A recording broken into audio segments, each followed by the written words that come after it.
யோசேப்பு கனிதரும் செடி, அவன் நீரூற்றண்டையில் உள்ள கனிதரும் செடி. அவன் கொடிகள் சுவரின் மேல் படரும். வில் வீரர் அவனை மனம் அடிவாக்கி அவன் மேல் எய்தார்கள். அவன் வில் உறுதியாய் நின்றது. அவன் வில் உறுதியாய் நின்றது. உங்களை பிடுங்குவதற்கு யாருக்கும் கர்த்தர் பர்மிஷன் தரமாட்டார். உங்களை என்னையும் அவருடைய சித்தம் இல்லாம ஒருவரும் அழிக்க முடியாது. அவங்க எடுத்து விட முடியாது. நமக்கு அவ்வளவு பெரிய பாதுகாப்பை கர்த்தர் தருவதற்கு கர்த்தர் வல்லவராக இருக்கிறார். பயப்படவே வேண்டாம், பயப்படவே வேண்டாம். அவங்க பொறாமை நிமித்தமாக நமக்கு ஒரு குழி வருது அப்படின்னு சொன்னா அந்த குழி கண்டிப்பா தீமையா இருக்காது, அந்த குழி நன்மையாகத்தான் இருக்கும். யாராவது ஒருத்தர் இந்த பாதையில நீங்க இன்னைக்கு கடந்து போகலாம். பாஸ்டர், அவங்க தீமை செய்யறது மாதிரி ஆண்டவர் அனுமதிச்சுட்டாரே, அவங்க என்ன நஷ்டப்படுத்துறது மாதிரி ஆண்டவர் அனுமதிச்சாரே. எதுக்கு ஆண்டவர் இப்படி அனுமதிச்சாரு? அவங்க பண்ணின எய்த அம்பு என் மேல வந்து விழுந்துருச்சு. அவங்க பண்ணின பிரச்சனையினால நான் பாதிக்கப்பட்டிருக்கிறேன். அவங்க என் மேல பொறாமப்பட்டு தான் இதை மாட்டி விட்டாங்க, இதை செஞ்சு விட்டாங்க. இதிலிருந்து எனக்கு ரொம்ப கஷ்டமாகுது. ஆண்டவருடைய பிள்ளைகளை ஒன்றும் நீங்க வருத்தப்படாதீங்க. அது இன்னைக்கு தீமையாய் தெரியும், இன்னைக்கு தீமையாய் தெரியும். ஆனா ஆண்டவர் வந்து கர்த்தர் சொல்றாரு, அவங்க எத்தனைதான் உங்களுக்கு விரோதமா எழும்பினாலும் உங்களை வளர்த்துக்கிறவர் யாருன்னால் கர்த்தர் ஒருவரே. விசுவாசிக்கிறீங்களா இல்லையா? ஹல்லேலூயா. இந்த நம்பிக்கை ஆண்டவருடைய பிள்ளைகளுக்கு வேணும். நீங்க வளர்ந்துட்டே தான் இருப்பீங்க, நீங்க வளர்ந்துட்டே தான் இருப்பீங்க. கர்த்தர் உங்களை வளர்த்துட்டே தான் இருப்பாரு, கர்த்தர் உங்களை உயர்த்திட்டு தான் இருப்பாரு. அவர்கள் கண்களுக்கு முன்பாக அந்த மாதிரி அவங்க பண்ணும்போது ஒரு சின்ன ஸ்ட்ரகிள் வேணா வரலாம், ஒரு மன கஷ்டம் வரலாம், கொஞ்சம் டிலே ஆகிறது மாதிரி தோணலாம். ஆனா அது கூட எதுக்கு தான் அப்படின்னு சொன்னா தீமைக்கு கிடையாது, அது கூட நன்மைக்கு தான். ஏன் அப்படின்னா நீங்கள் யோசேப்பு, உங்க மேல இருக்கிற அபிஷேகம் யோசேப்பனுடைய அபிஷேகம். விசுவாசிக்கிறீங்களா இல்லையா? எத்தனை பேர் தான் நம்புறீங்க? உங்க பிள்ளை மேல கர்த்தர் யோசேப்பனுடைய அபிஷேகத்தை வைக்கிறாரு. உங்க மகள் மேல ஆண்டவர் யோசேப்பனுடைய அபிஷேகத்தை கர்த்தர் வைக்கிறாரு. எல்லாம் நன்மைக்கு தான், நன்மைக்கு தான், நன்மைக்கு தான். இன்று இந்த 7வது நாள் ஆண்டவர் இதை தீர்க்க தரிசனமா சொல்றாரு. என்ன வெட்டுவதற்கு கர்த்தர் ஒருத்தருக்கும் கர்த்தர் நிச்சயமா சொல்றேன் இடம் கொடுக்கவே மாட்டார்.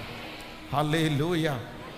ஒரு மிகப்பெரிய அறிஞனானவர் வந்து பைபிளை வாசிச்சு முடிச்சுட்டு இன்னும் 100 இயர்ஸுக்குள்ள லண்டன்ல இன்னும் 100 இயர்ஸுக்குள்ள இந்த பைபிளே உலகத்துல இல்லாம போயிரும், இல்லாமல் ஆக்குவோம் அப்படின்னு சொன்னாராமா. ஆனா இன்னைக்கு அவருடைய வீட்டுல தான் பைபிள் வந்து பிரிண்ட் பண்ணப்பட்டு உலகமெல்லாம் கொண்டு போகப்படுகிறது, அவருடைய வீட்டுல. ஆனா அவர் சொன்னாராமா இந்த பைபிளை அழிஞ்சிரும் அப்படின்னு சொன்னாரு. அவருடைய வீடே இன்னைக்கு வந்து பைபிளை தயாரிக்கிற இடமா மாற்றப்பட்டிருக்கிறது. அதனால ஆண்டவருடைய பிள்ளைகளை, கர்த்தருடைய பிள்ளைகளை அழிப்பதற்கு ஆண்டவர் ஒரு நாளும் கர்த்தர் உங்களுக்கு இடம் கொடுக்கவே மாட்டார், இடம் கொடுக்கவே மாட்டார். ஆமென். இந்த வசனத்தை நான் வாசிக்கும் போது இந்த வசனத்துக்கு உள்ளாக ஆண்டவர் வந்து ஒரு 3 விதமான காரியத்தை ஆண்டவர் வச்சிருந்தார். எனக்கு ரொம்ப ஆச்சரியமா இருந்துச்சு. அந்த காரியத்தை உங்களோடு சொல்லி உங்களுக்காக ஜெபிக்க போகிறேன். முதலாவதாக ஒரு வசனத்தை வாசிக்கலாம். வேதம் சொல்லுகிறது 49ஆம் அதிகாரத்தினுடைய 22வது வசனத்தை வாசிக்கலாமா? 22வது வாசிக்கல. யோசேப்பு கனிதரும் செடி, அவன் நீரூற்றண்டையிலுள்ள கனிதரும் செடி. எல்லாரும் சேர்ந்து சொல்லுங்க, நீரூற்றண்டையிலுள்ள கனிதரும் செடி. திரும்ப திரும்ப சொல்லுங்க. ஆமென், ஆமென். நீரூற்றண்டையில் உள்ள கனிதரும் செடி. இப்போ நீங்க வந்து ஆண்டவருடைய பிள்ளைகளே, பொதுவாக வந்து இந்த விவசாயம் பண்றவங்களுக்கு தெரியும். இந்த விவசாயம் பண்றவங்க பாத்தீங்க அப்படின்னு சொன்னா இந்த வரப்பு, இன்னொன்னு வந்து 2 பக்கம் சென்டர்ல வந்து நாட்டு நட்டுட்டு வாழை நட்டுட்டு 2 பக்கமும் பாத்தீங்கன்னா தண்ணி விடுவதற்காக ஒரு வாய்க்கால் மாதிரி ஒண்ணுக்கு போடுவாங்க. அப்போ இது ஒரு 4 ஸ்டெப்பா வாழை மரமோ இல்லை ஏதோ நட்டுட்டு இந்த 2 பக்கமும் இந்த வாய்க்கால் இருக்கிற இடத்துல பாத்தீங்கன்னா இந்த வாழை மரம் எல்லா வாழை மரத்தை காட்டிலும் இந்த தண்ணி இருக்கு பாருங்க, இந்த வாய்க்கால், அதுக்கு பக்கத்துல இருக்கிற அந்த மரம் இல்லைன்னா அந்த வாழை மரம் இல்லைன்னா அந்த போட்டிருக்கிற அந்த நெல் நாட்டு ரொம்ப நல்லா வளரும். ஏன் அப்படின்னா அது எங்க நடப்பட்டது அப்படின்னு சொன்னா நீரூற்றண்டை பக்கத்திலே நடப்பட்டிருக்கிறது.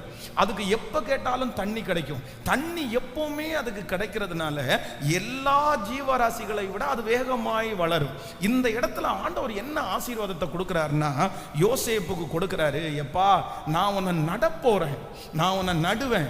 நான் எங்க நடப்போறேன்னா, நான் எங்க பிக்ஸ் பண்ண போறேன்னா, நீ எல்லாரும் எதிர்பார்க்க முடியாத அளவிற்கு வளருகிற அந்த நீரூற்ற அண்டையிலே நான் உன்னை நடுவேன் என்று கர்த்தர் வாக்கு கொடுக்கிறார்.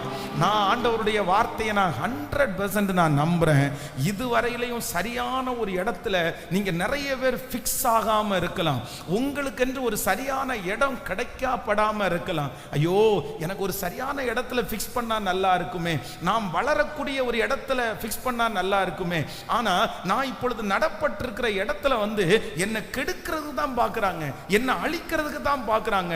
நான் ஏதாவது ஒரு வளர்ந்தேன்னா என்ன அந்த இடத்துல தாழ்ந்து இருக்கிறதுக்காக அவங்க நினைக்கிறாங்க. ஆண்டவரே, நான் என்ன பண்றது? ஆனா கர்த்தர் வாக்கு கொடுக்கிறார். இந்த 100 நாள் ஜெபத்துல இந்த சத்தத்தை கேட்கிற நிறைய பேரை ஆண்டவர் ஒரு இடத்துல நட போறாரு. கர்த்தர் ஒரு இடத்துல உங்களை பிக்ஸ் பண்ண போறாரு. ஹல்லேலூயா. கர்த்தர் உங்களை ஒரு இடத்துல கொண்டு போய் கர்த்தர் நிலைநாட்ட போறாரு. அந்த இடம் நீரூற்றுள்ள இடம், அந்த இடம் விசாலமான இடம், அந்த இடம் நீங்கள் வளருகிற இடம், அந்த இடத்துல கர்த்தர் உங்கள் தலையை உயர்த்துகிற இடம், அந்த இடத்திலே கர்த்தர் உங்கள் பேரை பெருமைப்படுத்த போகிறார். ஹல்லேலூயா. எத்தனை பேர் விசுவாசிக்கிறீர்கள்? அப்போ யோசேப்புக்கு கொடுத்திருக்கிற முதல் பிளஸிங் என்ன அப்படின்னு சொன்னா, அவன் நீரூற்றண்டையிலே உள்ள கனிதரும் செடி.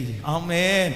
உங்க தலை மேல கையை வச்சு சொல்லுங்க, நீரூற்றண்டையிலே உள்ள, நீரூற்றண்டையிலே உள்ள. ஹல்லேலூயா. இந்த வேலை நிரந்தரம் இல்லை. இந்த வேலையில நான் எங்க எப்படி கொண்டு போவேன்? இந்த வேலை எனக்கு நிரந்தரமா இருக்குமா? இதுல நான் வளர்ச்சிக்குரிய ஒரு வழியும் எனக்கு இல்லையே.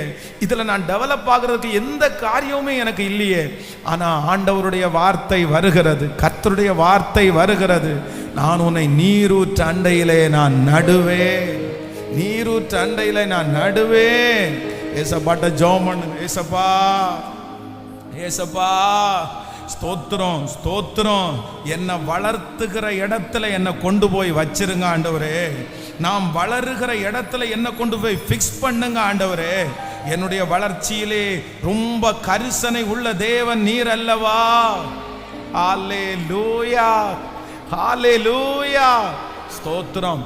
ஆமென். உங்களை மட்டம் தட்டுகிற அந்த இடத்திலிருந்து கர்த்தர் கொண்டு போவாராக. உங்களை அழிக்க நினைக்கிற அந்த இடத்திலிருந்து கர்த்தர் எங்க கொண்டு போறார் அப்படின்னு சொன்னா நீரூற்றண்டை. விசுவாசிக்கிறீங்களா இல்லையா?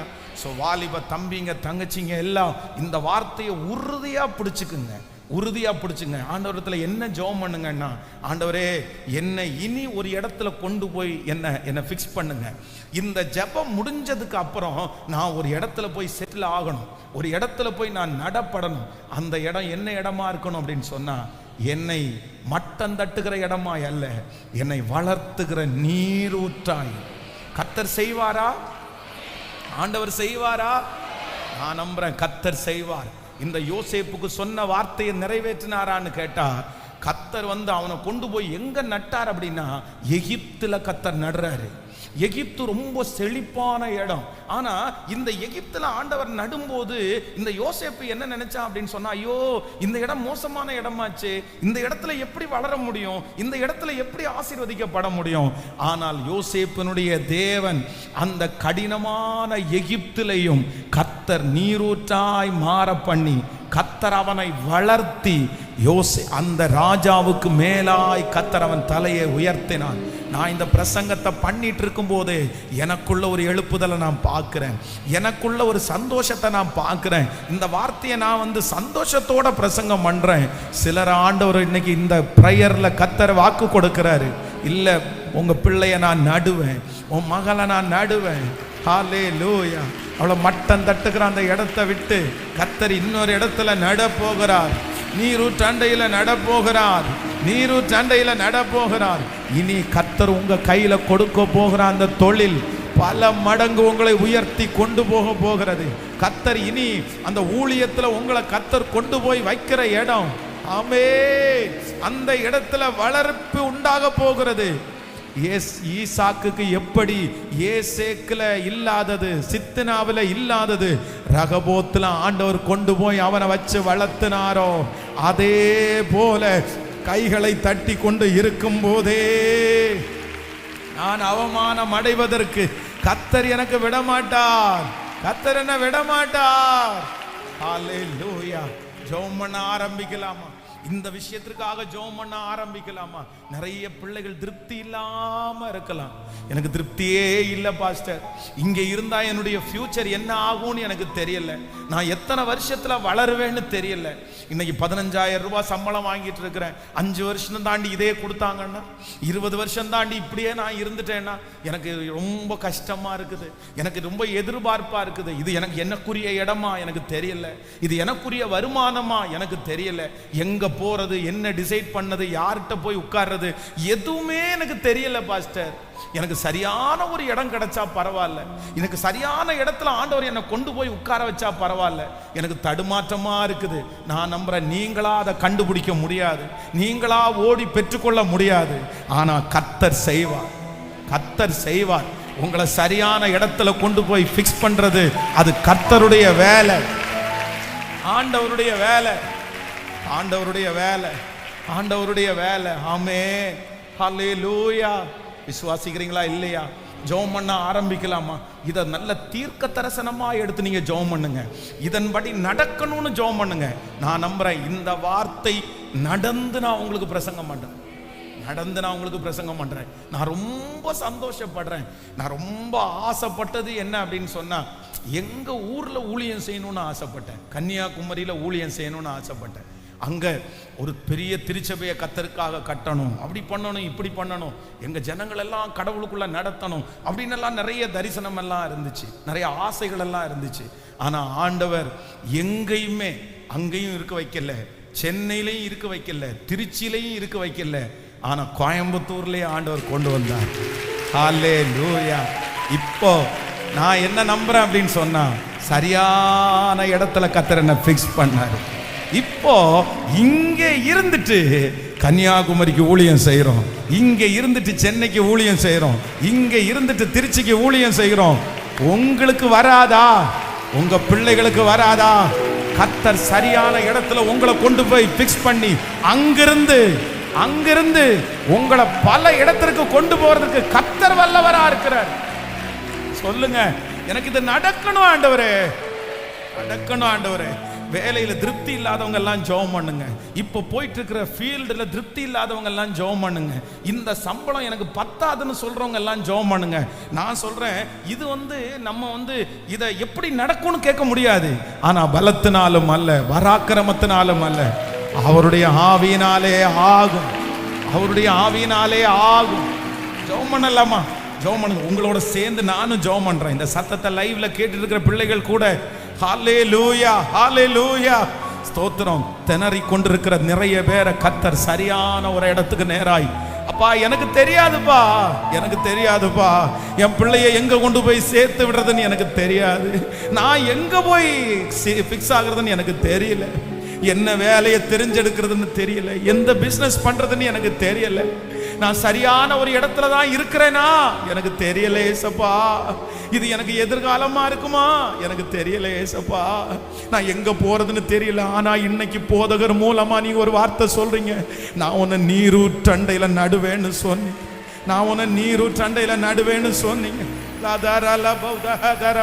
ராஜாவே, ராஜாவே, நாங்க உங்களை நம்புறோம், நாங்க உங்களை விசுவாசிக்கிறோம், உங்களால ஆகாதது என்று ஒன்றுமே இல்லை.